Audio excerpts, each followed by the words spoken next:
Stills, get down. Stills, get down. So, everybody ready? No. Give 1 minute over here. Good. Everybody ready over here? Everyone's ready over here. Get down. Over there. Give us a second, Dave. Go on. No problem, yourself. All right, 1 moment it is. I'm holding. We're good. You're good on this side? Marcia, you good? Okay, positive. So, Chirlane and I got to participate in a really moving ceremony opening up the Statue of Liberty Museum, and you know, being out there and thinking about the fact that Chirlane's grandparents, my grandparents, came to this city, came to this country, went by that statue, and the beauty of this country, the power of this country, that 2 generations later we stand here as Mayor and First Lady of New York City, and I have the honor of running for President of the United States. That is the American dream. That's what it's always been all about. That's what it needs to be about in the future. So I want to say to all of you, we're starting out on this together. I'll be seeing a lot of you I know. We're off to Iowa and then South Carolina. And I expect to see a lot of friendly faces along the way. So there'll be plenty of time for a lot of interaction, a lot of questions along the way, but we can certainly take some now. Dave. Correct. I don't know what you're talking about, Dave. You know, you say it was music years, but some of the response today, and I think we expect the president to do an answer to me. Yes. Some of the other responses and things, it almost seems mean-spirited. Look, first of all, as to the president, I'm going to keep calling him Con Don because that's what he deserves to be called. He's a con man, and we New Yorkers know a con man when we see one, and I know how to challenge this guy. I've been watching him his whole born life, his whole adult life, and I've seen all of his tricks, and we're going to go right at him. The mean-spiritedness you refer to is something we need to get out of our, political culture. We need to get more unified, but that's only going to happen in truth if we confront Donald Trump, because he's been the wellspring of so much of it. But just to finish the point, Dave, I really do believe that point about it's not where you start, it's where you finish. I have been in so many elections where the first polls had me way, way back. I've won 10 elections in a row. I haven't lost an election. I think that people, over the course of a campaign, to get to know who you are. They don't know in the beginning, but they get to know who you are in the course of a campaign. And I think for people who hear what this campaign is about, that it's about putting working people first, I think that's going to move a lot of people. Does the First Lady get angry? Does this hurt you a little bit? Could you say that? Could you repeat the question? Does this hurt? Does it bother you, the fact No. This is New York City. We kind of get immune to all of this stuff. Every New Yorker has an opinion. Bill and I know why we're doing this work, and we're very clear, very focused. We wake up in the morning. For me, it's mental health. I'm going to do the best job I can to help people. Same with Bill. Working families, working people. How do we lift people up? How do we make sure people have, affordable housing and pre-K and guaranteed health care? You can't be distracted. Otherwise, you get off course. Amen. Mr. Mayor. There's the mean-spiritedness, but there's also genuine concern from other elected officials and people that you can't complete your role as mayor while running for president. You still need to pass a budget. I mean, what do you say to people? I've spoken to it, so I appreciate the concern. I think there is honest concern, and I like to speak to it honestly. And this question's come up from some of you previously, and I've been really clear. I've thought about this for a long time. This is the 6th year of this administration. We are the safest big city in America. We have the most jobs we've ever had. We have the highest graduation rate we've ever had in our public schools. Our agenda is moving forward very aggressively. We have a very strong team. I have total confidence in my team.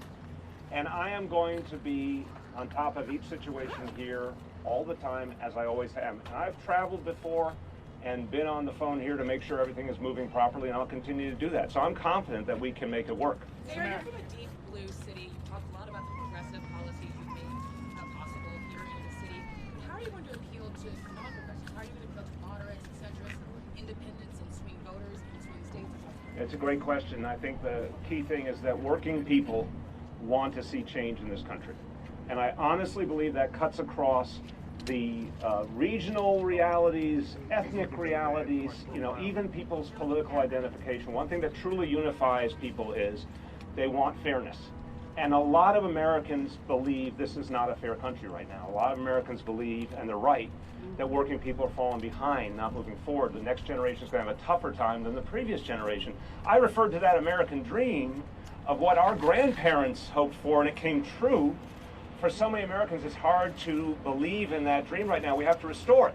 So I believe what will be my ability to reach across all different identities and all different regions is we've done these things. You know what people want to hear? They don't want to hear just words. They want to see deeds. They want to see it's real. When I tell people, I've been to the 4 early states, when I tell people we're doing pre-K for all, for everybody, regardless of color, creed, income, we're doing it for everybody. It's very moving to people to think that that's the kind of society that we could have, that we have paid sick leave for hardworking people so they don't need to miss a day's pay because they're sick or their child is sick. These things are unifying. So I'm going to talk about real accomplishments, real deeds, and I think that's going to move a lot of people. Thank you, Mr. Mayor. Do you ever plan to be away from the city for more than 9 days? No. Okay. Because if you were... I'm quite clear. I I do know that rule, I assure you. Public Advocate Williams, who would take over, said this morning on Fox 5 that your tenure is a net negative, and that you need to fix some things in New York City first before running. Again, it is the nature of the public advocate to be critical. I know I was public advocate myself. I remind everybody of basic facts. Safest big city in America, and we just saw a great report. Shootings going down even further, and I want to thank the NYPD for their extraordinary achievements. More jobs than we've ever had, highest graduation rates we've ever had. These things are moving, and we're doing things that no city in this country has ever done. Guaranteed health care, making mental health services accessible, what we're doing with the Green New Deal. Literally, this is the first large city on earth to put those strong mandates on landlords to stop emissions, to help protect our future, our planet. There's a lot to talk about, and we're going to keep doing more and more and more. What do you say to New Yorkers? Forget about the sort of elected official who's running the city you talked about. The New Yorkers we run into who say they like you personally, they like the housing, but they want that. They are going to see. What's the balance in terms of how often they'll see you here and how often you'll be out? Andrew, they'll see me here for sure, and they're going to see the work that I'm doing and my team is doing in their lives, and that's what really matters most. When people know that their streets are safer, where their kids are getting a better education, there's more opportunity, they're going to feel that they have. Look, Chirlane, I know people come up to us all the time and talk about what the Thrive programs meant for them and their family, what pre-K has meant for them and their family. I met the people who got into affordable housing or had their apartment preserved. All of that is going to intensify. We're going for 3K for all now. I'm very focused on getting that done. We're going to be doing more and more all the time. And look, I'm a CEO. I am the chief executive of the biggest city in the country. I have a kind of experience that very few people in this race happen to have. And when you're a CEO of something really big, you have to make a lot of decisions wherever you are. You have to be smart about how to move an agenda forward. You have to have good people in place to make sure things are being implemented. That's what we're doing. That's what we're going to keep doing.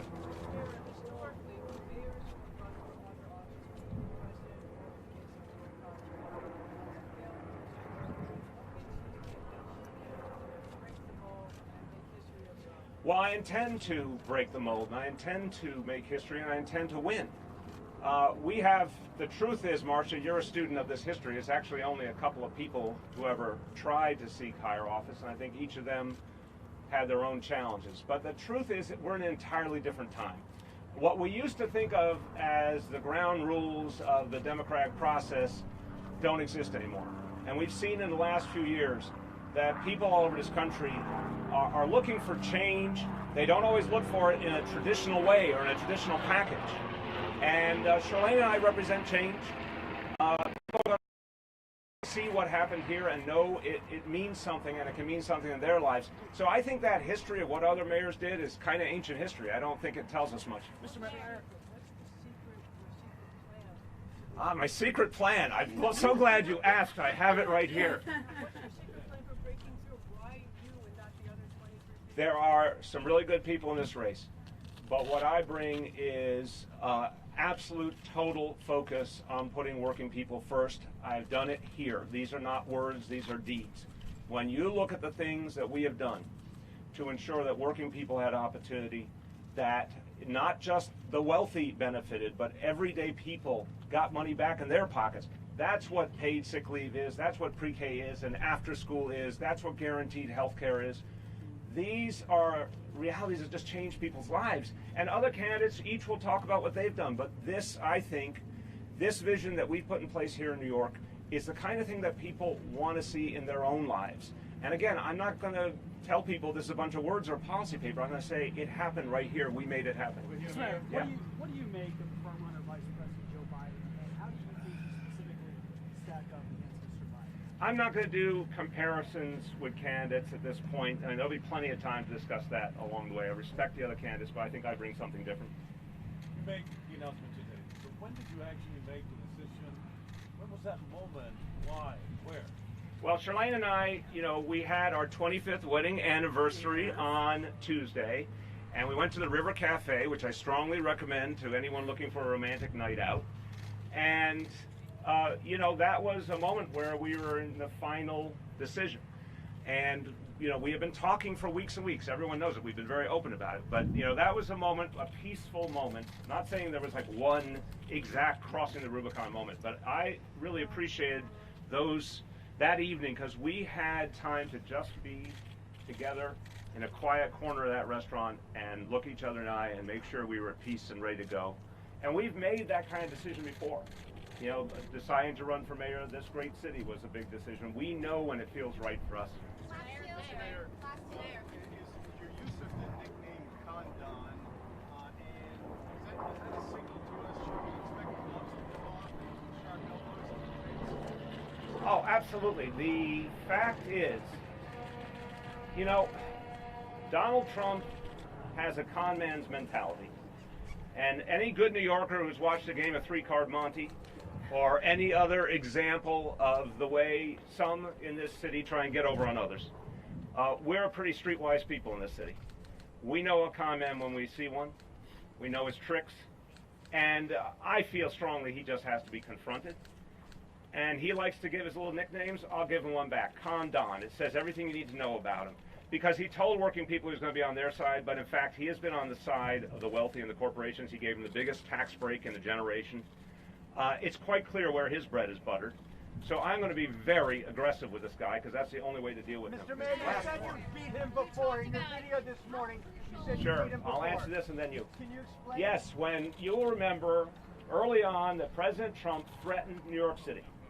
He tried to make us cower before his threats. He said, I'm going to take away your money for the NYPD. I'm going to take away your money for security unless you change your policies and treat immigrants disrespectfully and start asking them documentation status. And what we all said, I stood there with the police commissioner, corporation counsel, we said there's no way we are changing who we are in New York City.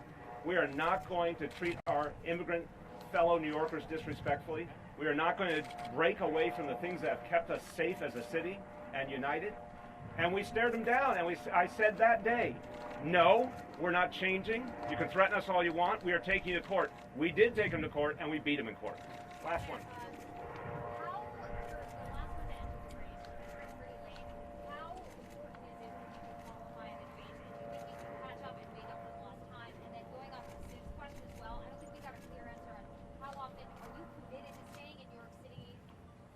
Again, there's not a specific, it'll depend on the week, obviously, but I'm going to be here a lot. I'm going to be constantly in touch. Things are going to happen. You're going to see it with your own eyes.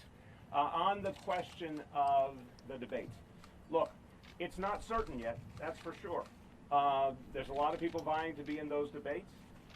I think, of course, it's a helpful place to be, but it's one of many, many factors in what is part of this campaign and all the ways that people get to know candidates. Today, we have a third poll, a Reuters poll, in which I reached the qualifying level. We're waiting to confirm with the DNC, but I believe we sort of reached the first plateau now of 3 polls that had us at that basic level. But it's going to play out now for more weeks until they make their final decisions of who's made the cut. The bottom line, I learned this a long time ago. Debates matter. You know, all sorts of things matter. Going out to the people is what matters most. In 2013, a lot of you watched, and it wasn't so obvious. And Chirlane and I saw this firsthand. You couldn't tell that things were changing in the course of that race. We could tell talking to people, but it wasn't so easy to see if you were looking at what seemed to be the big indicators. In fact, what always happens in campaigns is people start to come to their own judgment. If you go out and you spend time with the people, that's what matters. We've done that with our fellow New Yorkers for years and years. We're going to keep doing that, and we're also going to be doing that in the next few days in Iowa and in South Carolina. Thank you, everybody. We'll get you soon. Will the gym trips continue to participate?